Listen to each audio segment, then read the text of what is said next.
Here, license plate hanging out everywhere, swinging on us. There we go.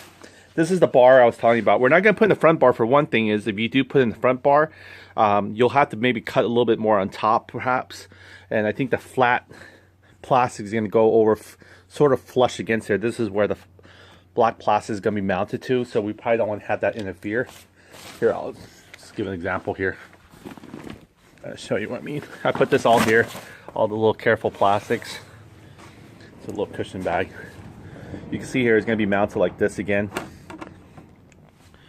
So if it is mounted like that, you can see there's really not much bump space we have, other than see this guy right here. He screws in right there like we talked about. So this will actually be lifted a little bit higher, actually, kind of give us an idea of where to actually drill the hole at. This actually might work. But we're not able to actually tighten this down unless we can get underneath it, unfortunately. So we won't be able to do that one. But yeah, we'll be able to mount it here. That way it has a little bit lift, the extension. And the extension again was, here, let's get this unravel. Let me put this here real quick. Hopefully it doesn't slide off and break. That'll ruin our day, or ruin my day. All right, so there we go. Let's get that. And so in the meantime, we're probably gonna work on their handlebar setup. Because we still have a lot to do with the handlebars. We're going to install the bar and mirrors same time. Look at everything else as well in between it. Let me go ahead and put this sheltered here. Usual spot for our cover.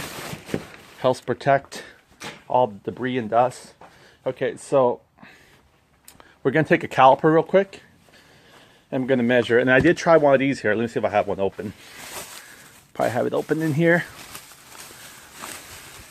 So unfortunately went back and forth on the deal and didn't work. Here's the 1-inch one. So more than likely is a 7/8 one. Take this guy back off.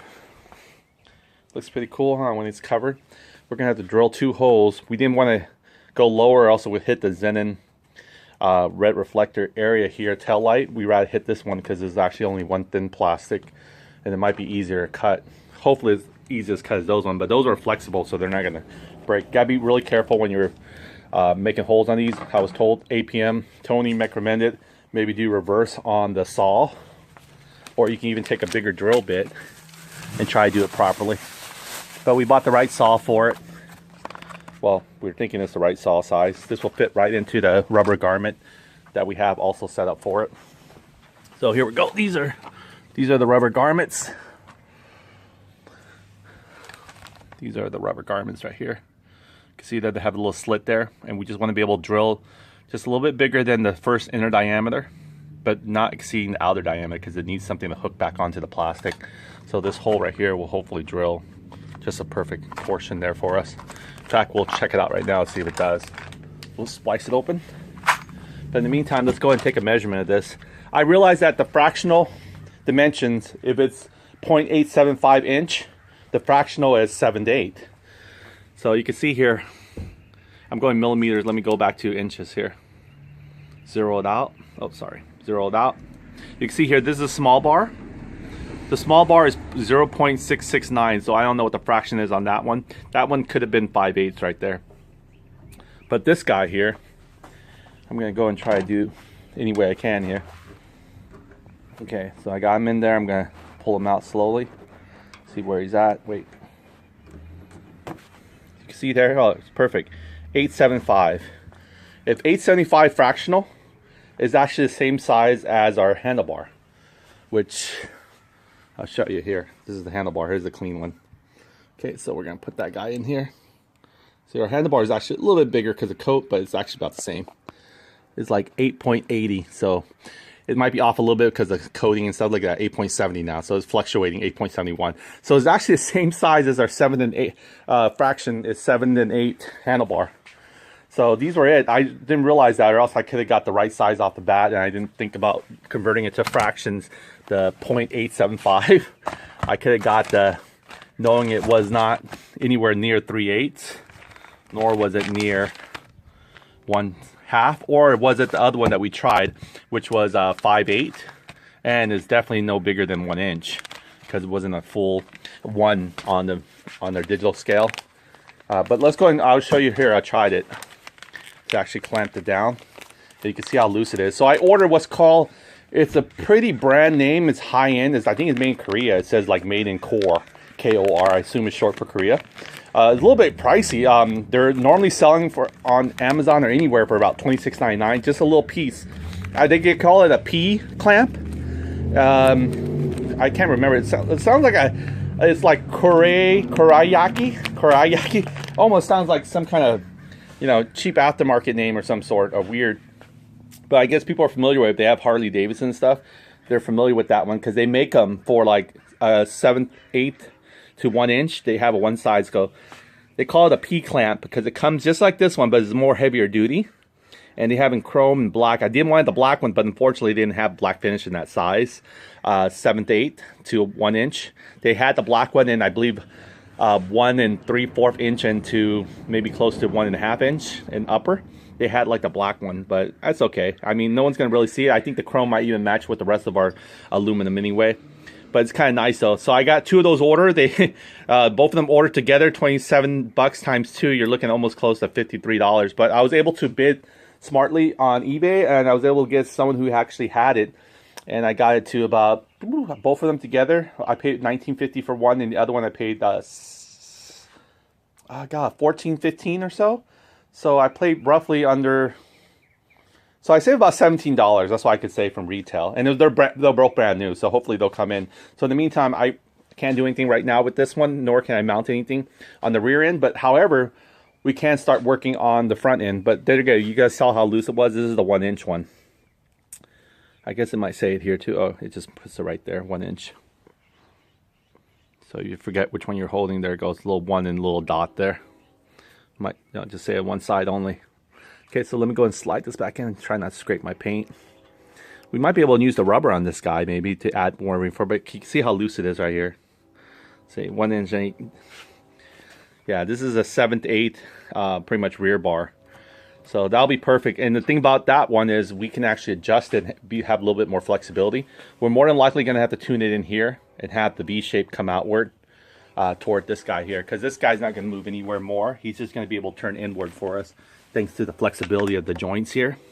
You can see here they can come in a V shape more in here like this one. So we can put this other guy back in here, and then we're going to open also that one there to see if it actually holds true. Now these are reverse thread for us, so let me go and put this one back in. Again, you're going left is tightening it. They're reverse thread, just like your stator area. This reverse thread. So let me just try put this in here so we won't lose it. We're gonna have to unscrew it back anyway, but so I'm trying to tight reverse it right now.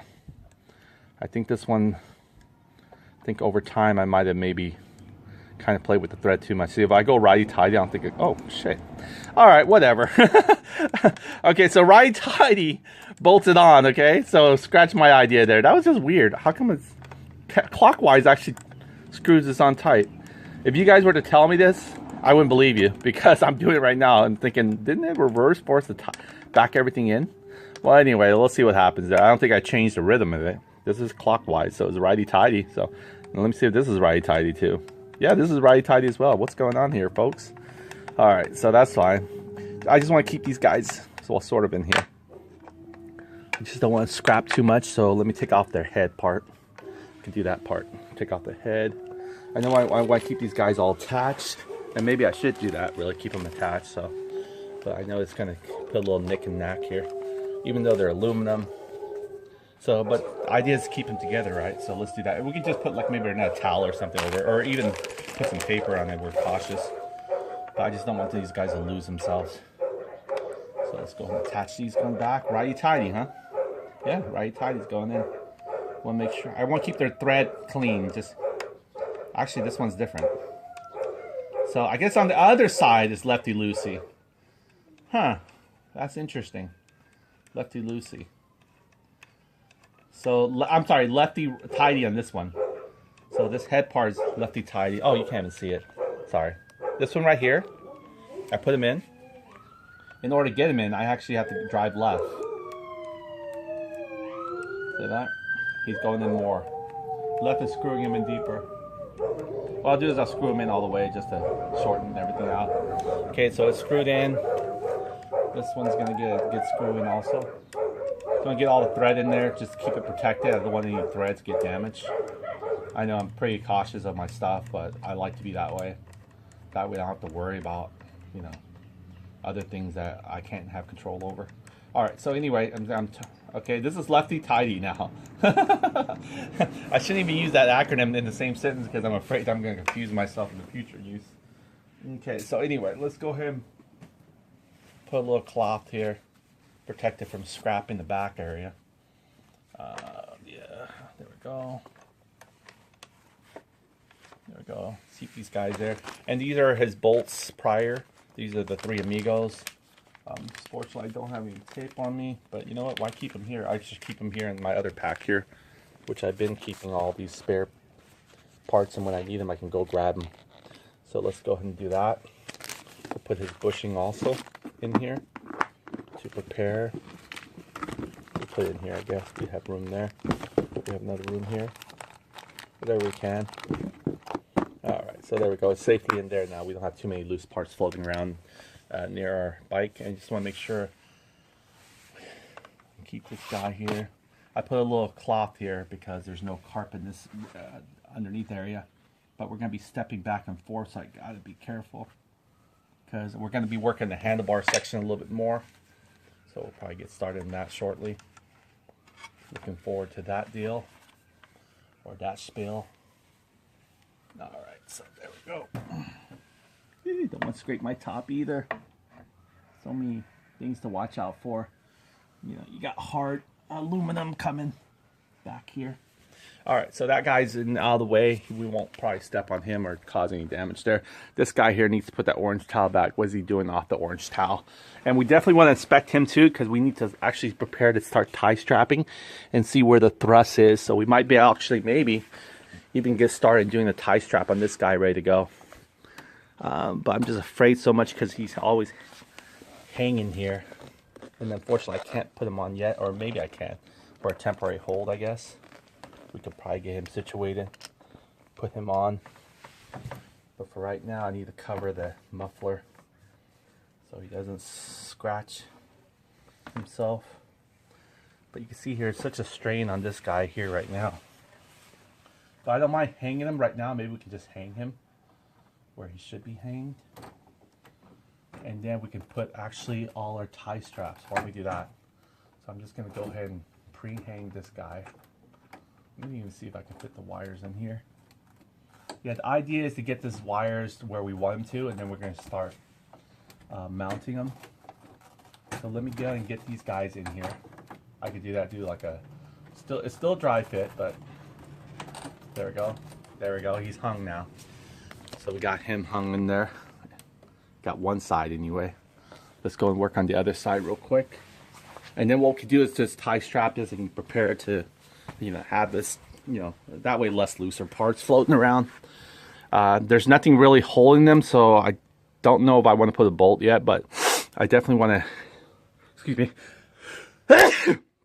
There is a little rock on them already. I mean, there's a little metal plate for him already for back. The other one didn't have it yet. So let me go and get this guy on there as well. So you guys can see here from the top view.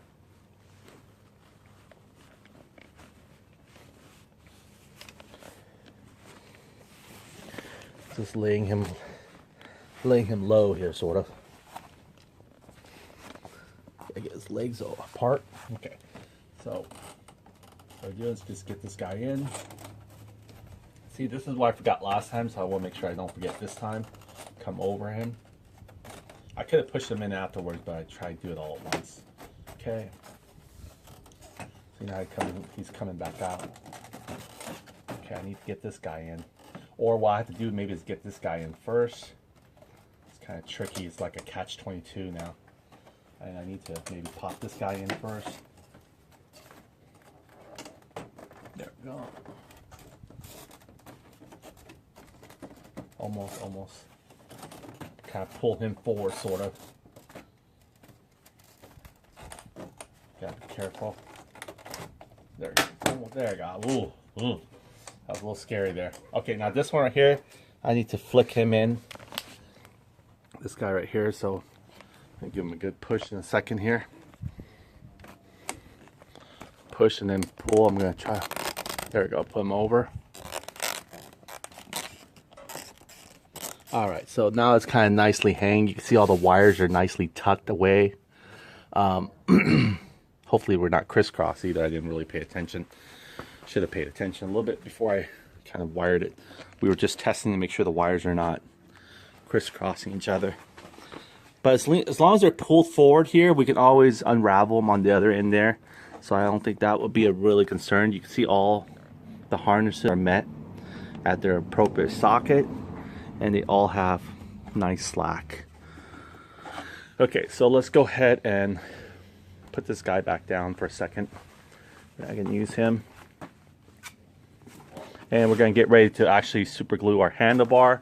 But that'll probably be the last thing after when we mount everything else, because when the minute we start putting super glue, we still have to use this part because the other one doesn't actually have this one. I didn't realize I ordered just the front, which was fine with me, but I needed another one like this one that wasn't broken. But unfortunately, we're going to have to fix this guy here.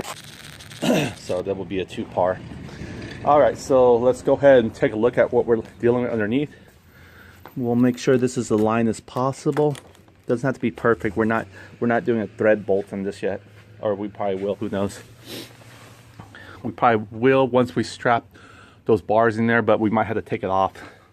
But in the meantime, let's go ahead and try to get the wires securely mounted. It's gonna be harder to do it this way, unfortunately. Maybe we should take the cover off and then prepare to do it this way. That way we can really get a visual of everything. Because I think we just made it harder for ourselves to go in there and do this. But at least we know. We got to get an idea here.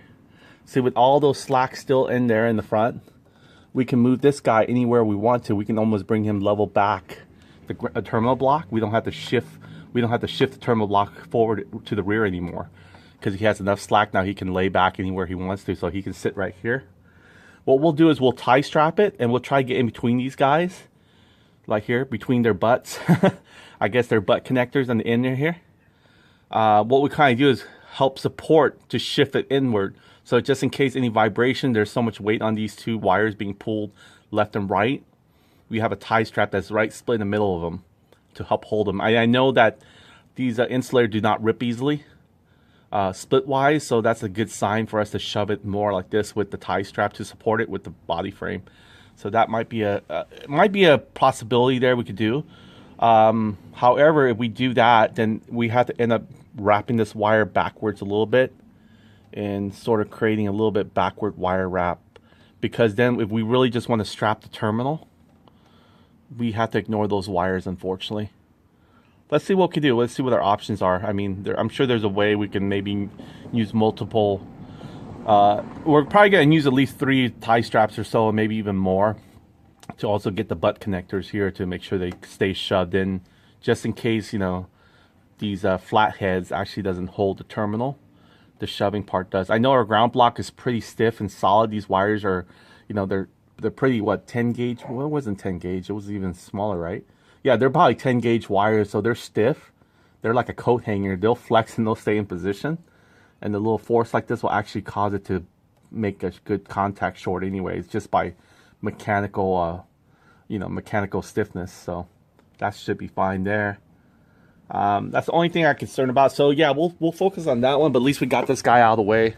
So we're not really mounting him. We're just putting him up here for a second, just to keep him from dangling everywhere. So let's go ahead and start on our handlebar, shall we? We can work on this side last. There's not really modification to do in this one, other than the fact is pretty much nothing other than putting blue Loctite here and also putting our bar end mirrors. Let's see how far we come. We can probably even get started putting the bar end mirrors as well. However, in the meantime, this guy needs to be redone quite a bit, unfortunately. So we might even have to force him back into his original slot. And while we're doing that, let's go ahead and prepare this guy here for the proper cable. So we'll untackle this one. We'll also consider putting the cup holder on the right hand side, because I guess it's easier to drink from the right, or maybe the left, who knows. But then again, the cell phone holder is already here. You got cup holder here. It's just too many variables. I think over here, the only thing you're going to really use here is when you start and turn off the ignition. So it might not be too critical for us to actually have control. So we definitely don't want to put the cup holder here because it'll block our signal turn and our ability to hit the emergency horn if needed. Over here is nothing but just the kill switch, which for, you know, only when we park the car, we'll probably hit the kill switch or turn off the ignition or start the ignition. So that'll probably be fine. So if the cup holder needs to come here, that's fine. I was going to decide to put the cup holder here, but you know what, since this is still pretty damn nice, I'd rather just leave this here in case we ever want to pick up groceries. You know, in case our Gibby doesn't help us load enough groceries already, we can put some excess up here and have it hang out here. You can see this one's not going all the way in yet. This is fine because we're still doing a rough draft here. But I just don't want to put any pressure. I'm afraid this might break, so let's see if I can squeeze it in now. Let's do this. Gonna try to push forward on that guy. See if I can get him to come a little bit further closer.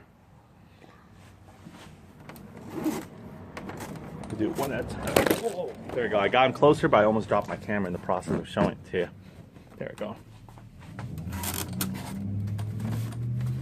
It's like you have to tug him from here. Yeah, there we go. And maybe worse kind of worse.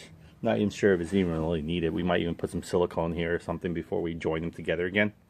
And this one just takes a plastic screw. I don't think we even probably need a washer or anything. Maybe we do. We should put a washer here, a nice little donut washer or something. But then this one, we'll figure out how to put that back as well. But in the meantime, let's focus today just pretty much on our handlebar setup. So we'll work all on the front end. We were going to try to fix this one first, get the strut mounted, all the seats and everything nicely, before we do the finishing touching on handlebar. But unfortunately, since we don't have that P-clamp that's coming from Kayaki or Korayaki, it's such weird. It's spelled like I think it's K-O-R-U and then another Y-A-N-K, like kayaking sort of. But I'm sure you guys are more familiar with the brand. You guys let me know. But yeah, so it's been ordered. We got two of them, the pair, so they should be coming. They're both chrome color. And this guy's probably done too as well. We don't need to really leave the clamp on too much. So let's go ahead and take him off and see how he acts. Let's see here. Very nice. So I'm really pleased with the super glue results here. You can see here it's actually more cleaner. And there's not even you can see coming from the top. It's like perfect. It's more cleaner than use super glue in this scenario. Let's see the inside here. There we go. We super glue this guy so he's no longer flapping around, that's for sure. So he's stuck somewhere. He's either stuck on the plastic or somewhere, but he's not coming. And now we're debating on filling that guy in there with some kind of a, what was that, the special plastic maker. What we'll have to do is we'll probably have to squeeze it if we can. Let me see here. I'm using the camera as a guide. We have to squeeze and put a whole bunch in here. Let fill all the thread to the top area, and then we can harden it. So that'll be pretty cool. Let's do that also. And then you can see here how much more difference it is. See this one? Still shows a gap, and this is not with the broken area. You can see that, you can see through it sort of. So that's interesting, huh? All right, so let's use this right now and see what we can do. We're gonna fill in that little flush area, and then we're gonna light it up. I mean UV it, light it up. All right, so let's do this. So if I get a camera in position here where I can hold the record. You see my attempt here. Also using this as sort of a surgical camera. So whatever you guys see, I could probably see myself. Oh, except for that part. All right, let's get back in there, buddy.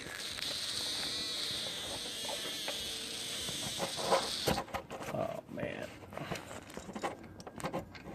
it's a great camera clamp though, but you know, is that Target or something like that?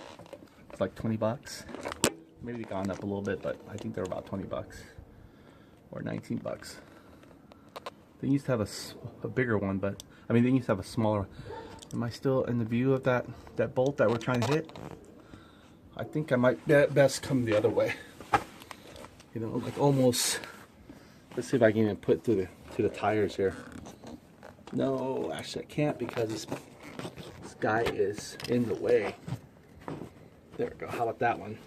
Unfortunately, I won't be able to see you guys or see what you guys are seeing because it's literally in the way. There. Where is it?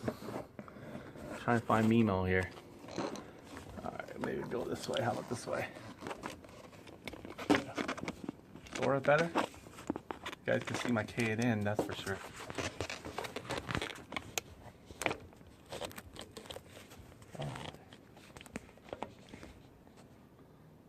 Let me see if I can get a resolution on that area there. Scooter's just very clean. I'm very happy with the detailing. I guess we kind of detailed as we go, huh? Oh, I pushed the alarm by accident. I was like, whoa, what's this light flashing at me? I had my alarm in my pocket. Let me turn it off. Oh, you know what? In fact, we should fire up the scooter too as well. So let's do that because we have not started this bad boy for how long now?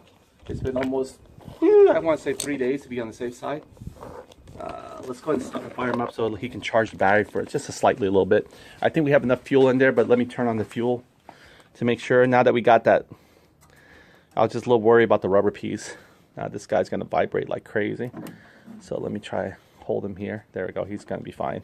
Battery's going to be fine. But yeah, I was worried about the exhaust area here because it kept on having shift so many areas.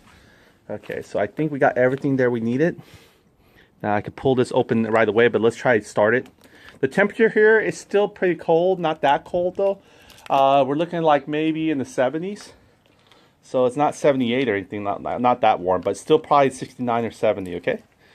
So we're not gonna try to pull that yet. Let's just try to fire this up. Let's turn off our, turn on our kill switch. Hold the brake lever. 1, 2, 3. Oh wow, look at that. 1, 2, 3. See that? Okay, we'll give it some help. Turn on our manual, see how it clicks up. Show you guys real quick. What am I doing is just lifting the manual choke. Well, I guess you can call it electric choke, but this is the manual one. There it goes, lift it up. Now let's do the same thing.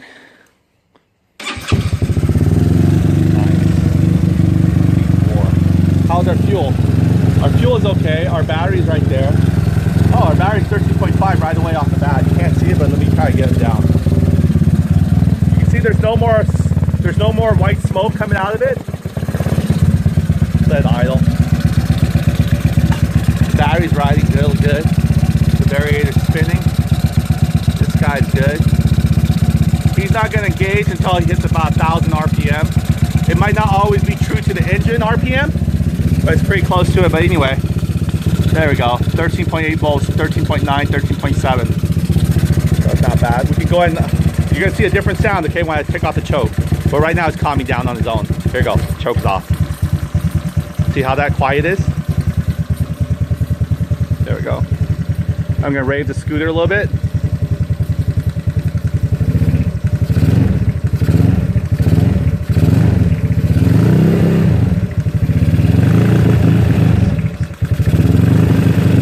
The RPM of the gauge does work, but it's just not raving strong enough for it to kick in. There you go. It's starting to move the scooter, so I got to be careful.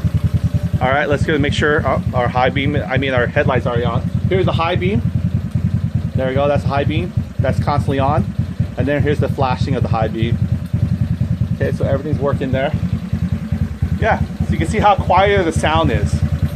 This is our PWK card being tuned. We still need to tune it. 15 minutes of running, you preferably, then you start adjusting your tuning. You don't want to tune it while it's still trying to figure itself out, trying to funnel in and everything. But the oil, it should be funneling through now. Our oil cooler for the first time is working, meaning getting oil cycling. So we'll see here how that one goes. So excellent. Sorry there, got interrupted. I had a call taking in. So I just want to show you, I actually stopped the scooter array about 10 minutes ago. Now I'm going to go and try to fire it back up. And this time we're going to keep our manual choke starter here down, so it's not pulled up or anything like that. So you can see here, this is pulled up, this is down. So we got it down now. Let's start it down, see if we still need it. There you go, purrs like a kitten, right? She's off. Almost. She's off to a good start anyways. So yeah, I thought everything's working out. I need the oil cooler. It doesn't have the perfect 800 milliliter in there. Maybe lesser, maybe a little bit slightly more, I don't know. But we'll find out, because we're going to, before we install our decompression tube, which we actually have to do before we actually put this cover back on, we're going to have to install our decompression tube here, our NCY decompression tube, so I'm looking forward to that setup. But in the meantime, let's focus on our handlebar, shall we? Because that's what we're mainly going for. You can see here the battery is still holding at 13.3 volts, climbing or fluctuating. So we're going to turn it off for now. We don't have to worry about it. So that was it. Oh, the carb. Oh yeah, this is what we're going to do. Is what we're trying to do. We're going to fill that bad boy up with some plastic fillers and then kind of UV light him again. And let's see how he does again. This is part 2. However, we're not really dependent upon him, but let's just see if we can give more support to our little poor bolt there. That doesn't really have much insulation to work with. Other than the C-clamp. Well, actually not a poor bolt. It's actually our, what we call that, this guy here, who doesn't have anything wrap himself around the bolts really. The bolts is thick. He's not going to go anywhere because he's got that little metal backing plate. So that's what we're going to use to actually cone in our shape of our plastic there.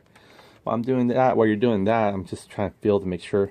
So this right here is just not even warm really, I can say.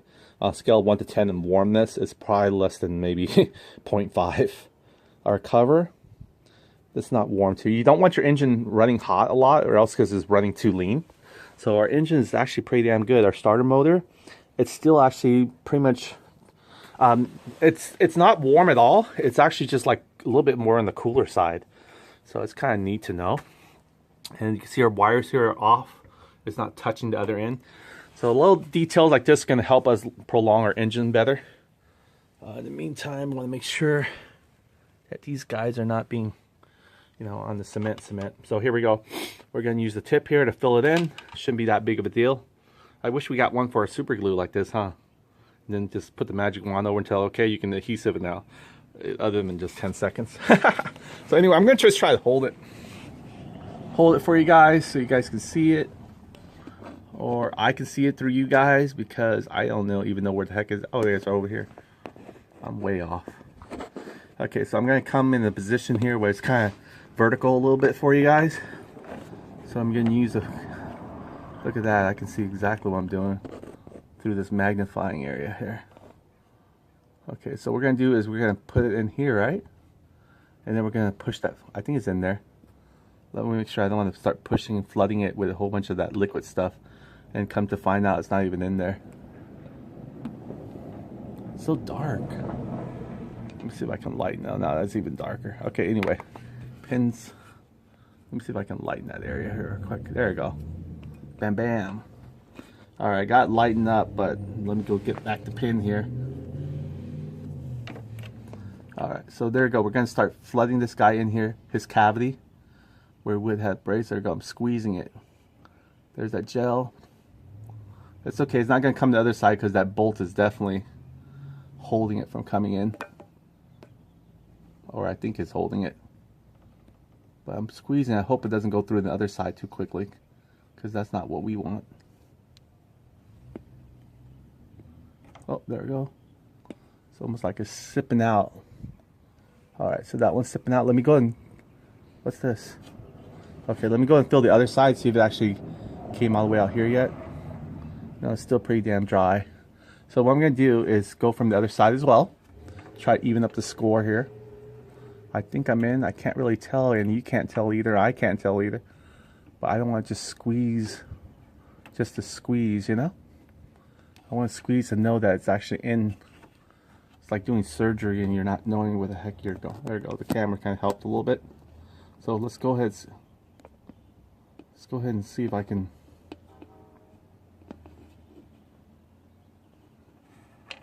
This is what I want, but I'm trying to get a little lighter there.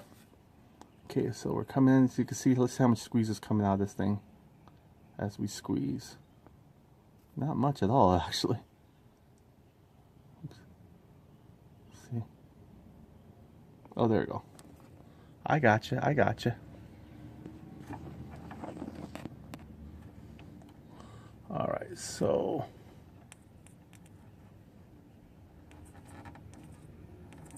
it kind of comes out like a toothpaste kind of form. So it all of a sudden just comes all out. I am squeezing. And I'm not sure how much is going in and how much is really not doing anything for us. But let me see if I can get this guy back in here and squeeze him some more. we go.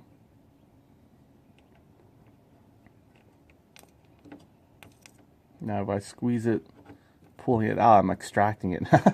But it's pretty thick gel, so I'm not sure I could even extract it easy as a setup. Alright, so anyway, we got what we can in there. Okay, so it's time to seal the deal here. Let's turn on our lights. I think it's probably dripped out more for...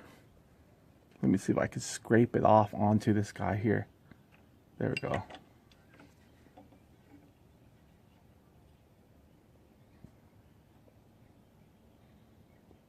We still have one more tube to be able to use up, but I'm trying to shape it. Alright, so let me put the cap on this because I don't want to hold it. Well, it's okay. I guess the cap is on, sort of. Not sure it's supposed to click or what. Alright, so anyway, let's go ahead and light this guy up. Just leave him on. We'll flick him upward, I guess, or downward. Yeah, downward, sorry. Look at that. Let's do his magic there. Like a disco light here. And we'll get the other side as well in a little bit. Let this guy give a chance.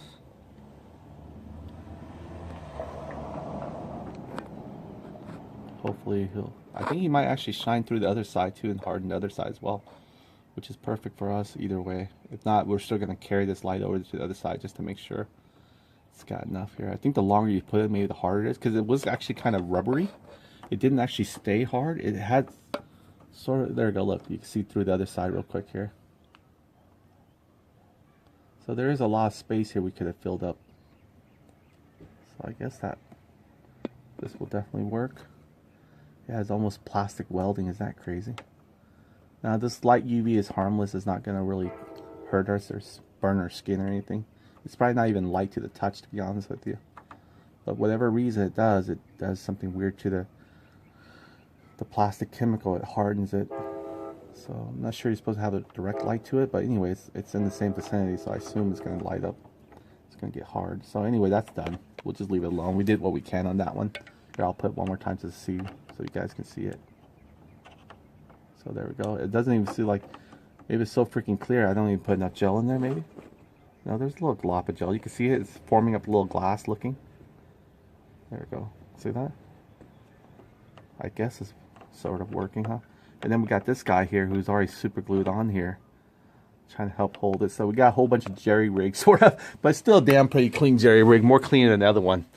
So I guess there's a cleaner version of jerry rigs. So I'm pretty thrilled with this one. Let me turn this guy off real quick. Hit the little up arrow. But I just want to show you how I did take the little pieces off of here just to see what it'd been like, the plastic. So let's check it out. Here we go, here we go.